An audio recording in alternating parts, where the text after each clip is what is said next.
Well, welcome everybody. So it's Thursday night and it's our last class of the year. So what we're going to do is we're going to learn how to make wired ribbon with your serger. And it's really easy to do. It never fails that there's, I used to do, wedding and pageant gowns and stuff, and these brides always pick colors that nobody has in the store, so you'd have to make their wired ribbons for the pew bows and stuff. But this is a perfect time if you've got some leftover strips of fabric. This is the perfect thing to do with these leftover bits of fabric, is to make wired ribbons for your wreaths and to decorate your house. So it's really simple to do. So let's make some bows, because yeah, I do like to decorate for the holidays, and it really, once you learn to make a bow, it only takes about 10 minutes at the most to make really pretty bows. So anyway, so I've gone to my serger and it's back and it's working, yay. So what we're going to do is I'm going to set up the machine for a 3-thread rolled edge. And I'm going to be using my elastic foot. And no, we're not doing elastic. It's got these neat little holes, and I'll show you what they're for, to guide the wire through. So what I've done is I've just used some crystal, what do they call this stuff? Crystal organza that I got at Joann's. It's 60 inches long, but I'm going to make it double. It can make it doubly wide. So a lot of times I like to use either transparent or batiks or something that I don't have to worry about what is the right or the wrong side. Although you can still make a bow, but I find it easier if you don't have to worry which is the right side, because I'll inevitably get it wrong.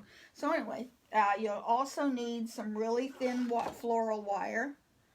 And this one, I don't think it's got a gauge on it. I got it at Joann's. It doesn't say how wide. It's a 1.25 pound wire. I don't know what that means, but it's really, really thin and pliable. You don't want to use thick stuff. I have candlelight thread here in my upper looper. I have just regular same color embroidery thread in my lower looper. Get that underneath. And I've just got regular. I can use embroidery thread, any kind of thread, a thin thread in your needle. I have set it up so that I only have the right overlock needle in there. Let's see. You can tell I've been sewing. It's linty. So I just have, I'll get the tweezers and I'll point it out to you. I just have the right overlock needle here. I have my settings. What I have is my settings here too. On the blade width, I've got it as small as it's gonna go. Right now it's at 5.5, or excuse me, not 5.5. Notice there's two numbers. It says 5.5 and 3.0. The 5.5 is referring to when you have the left overlock needle in, but I only have the right, so I go with the smaller number. And that means that between this needle and this cutting blade is 3 millimeters. That's all that means. Okay, I have my blade. I'm going to lock my blade down. Well, no, I'm going to cut. It doesn't matter whether you have the blade up or down. I am going to cut because I just think it sews better when you can cut something. You don't want to cut that wire though. Oh my goodness, no, you don't want to cut the wire. That will ruin your blade instantly, and those things are about 20 bucks each. So you don't want to keep ruining this blade here. And more if you end up ruining this lower blade. You have two blades on this machine. You have the upper blade here, and you have this lower blade, and it's shaped like an L, but it's actually it's in backwards L, upside down. And so what it does is it cuts like a scissor.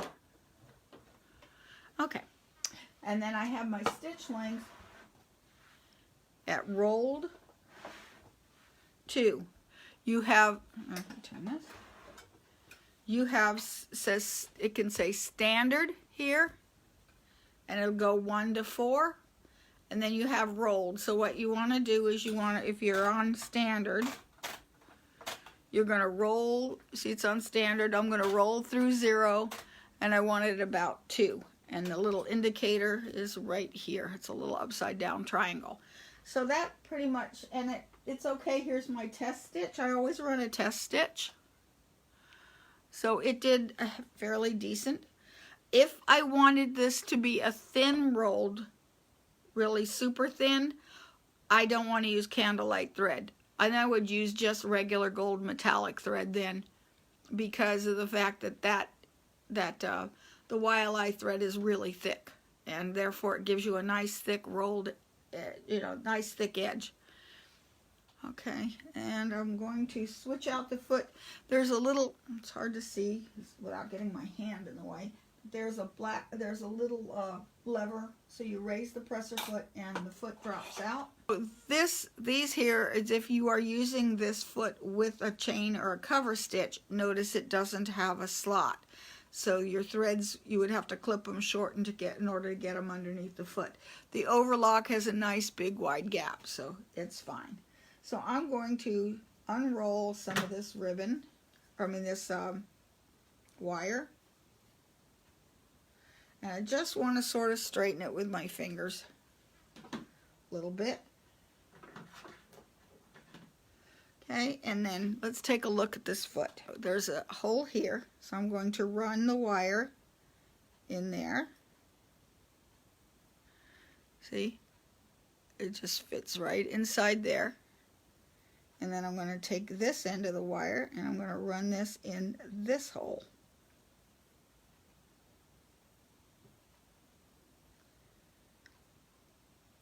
There. There's the hole here. So the wire goes in that hole, and then it goes down directly into this hole here. And there is a channel on the back that the wire rests in. So now I'm going to put the foot on the machine.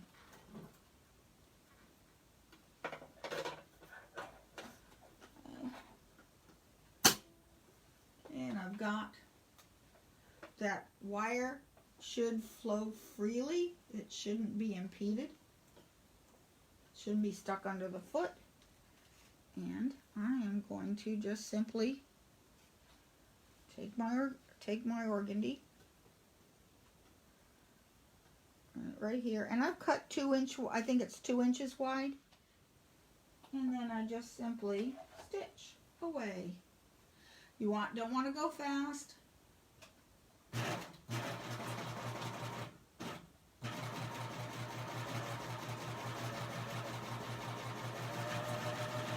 I am lining up the ribbon with the edge of the foot, so it's not really cutting, but I'm going to have to unspool this wire as I go along. So I only want to, so you unspool it and then take your hand and smooth it out and then stitch.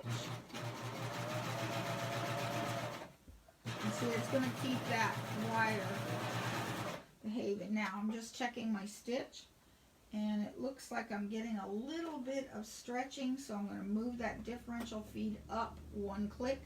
And I'm also going to make that stitch length a little bit longer, because that could be causing it. Now it's gathering too much. Okay. I'm running out of ribbon, out of wire.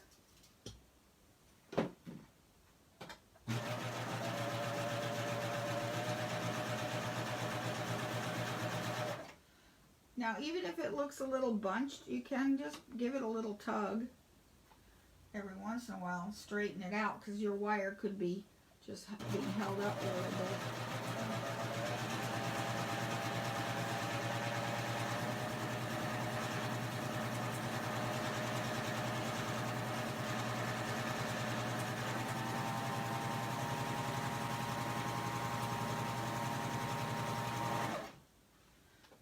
And see, the wire is pulling. See how it's gathering? But that's no big deal, because I'm just going to straighten, just pull it straight. And that pulls more wire through. You can also use this wire to make this become like a lettuce edge. Get some more wire.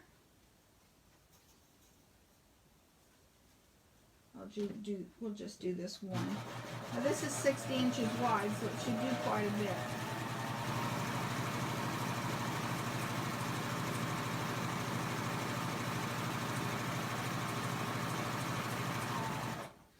Running out of wire.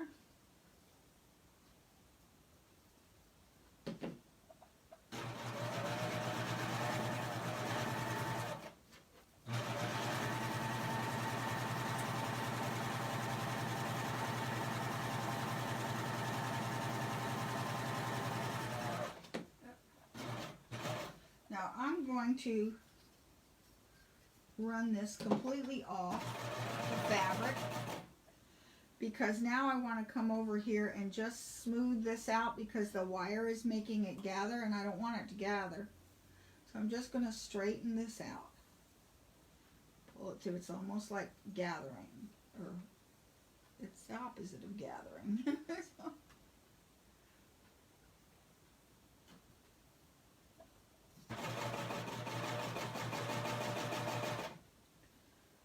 okay. Alright, then I'm going to a little more.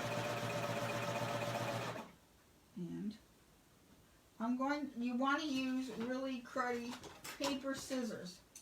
Don't cut this with regular scissors.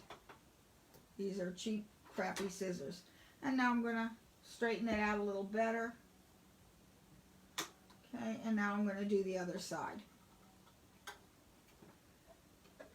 Again, just get it started because I'm out of ribbon. Out of wiring. And you don't want kinks in the wire, that's for sure. I probably take my time to do this so everything's perfect.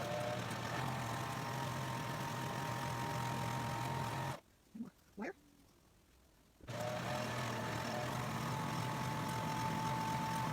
I think before I go too much further, I need to unkink this. See, I got some stretching on one side, so let me pull that straight.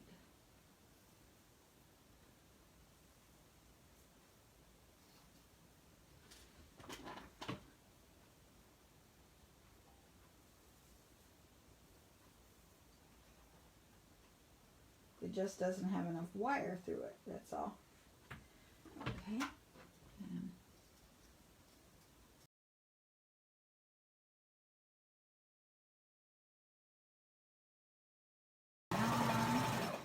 And now I'll pull that right through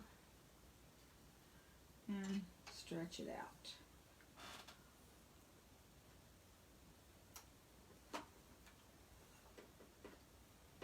There we go. And I will cut that now. Okay. There's the ribbon. Is it really neat? No, I didn't do it very neatly today. If I were taking my time to do this for real, then I would take my time to make sure everything's straight. You see, I have a few places where I missed it, but I have a decent ribbon. Okay, so now, if I were making this into a real bow, I would do two of these together. I would just overlap them like this and continue to sew to make it longer. But for this, I'm not going to today. So now to make a bow, and I'm not sure if I have made enough, but I also have some more wired bow stuff here. So you can make this bow, trim these edges using a cruddy pair of scissors. God, don't use good ones. And I might even, because one end's going to be the tie. Okay, there's my tie. My little forked whatever. Okay, so you decide how big you want your ribbon. So I'm going to just start to fold it. Okay, and I'm just going to keep folding.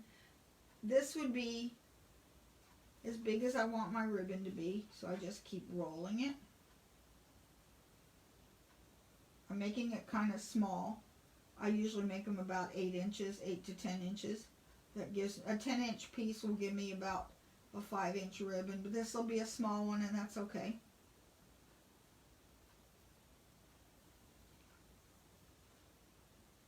Okay.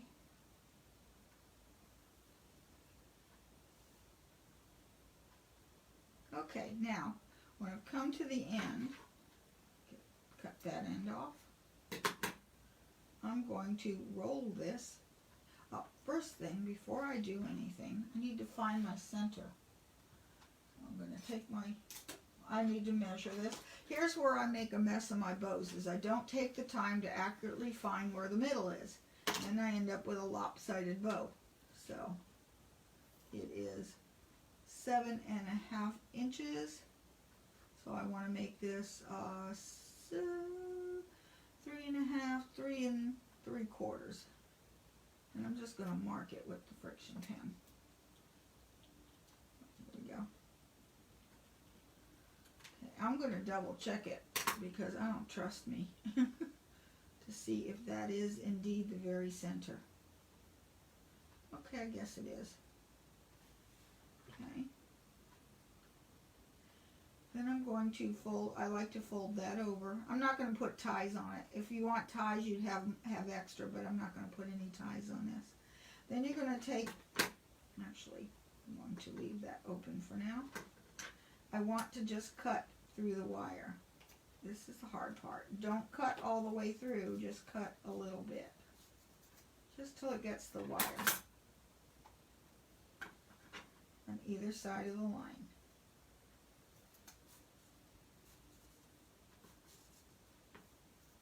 Okay, then just put that there. I need, where did I put my chenille stems? Here they are. I have these glitter chenille things that I got from the dollar store, and you don't need a real long one, like a half a one. And I'm going to just put this in here.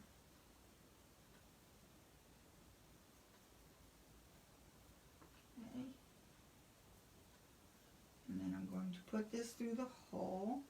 The slot that I cut. Pull it really tight and tie. One gal I saw, she used what do you call them things? Cable ties, those real small cable ties, and that turned out really well. So here we go. So that pinches it in the middle. Then you're going to start and find your middle here, and you're just going to start to pull it out, and sort of round that here. Really seeing what I'm doing? Yeah, you are. Okay, and I'm going to pull always either to the right or to the left. It doesn't matter which way. So I'm going to pull this out to the right. This one out to the, well, that's a tail. I'll just leave that in there. This one's only going to have 6 bows, so there. Okay. I need to cut, well, here, I'll just put that in the back because I don't want that to show. And then I turn it over and pull this one to the right, the inside loop. They don't have to be even. What takes the longest with these bows is sitting here shaping them, because right now it looks like, well, it looks like crap right now, but you know, that's okay. We're going to fix that. So that's the nice thing about the being wired, is that where you put it is where it stays. And so open that up, make it pretty. Not bad for somebody who would rather play with my cousin's slot cars than dolls. I used to cut all the hair off my dolls. My mother gets so mad. I don't blame her. I'd be mad too.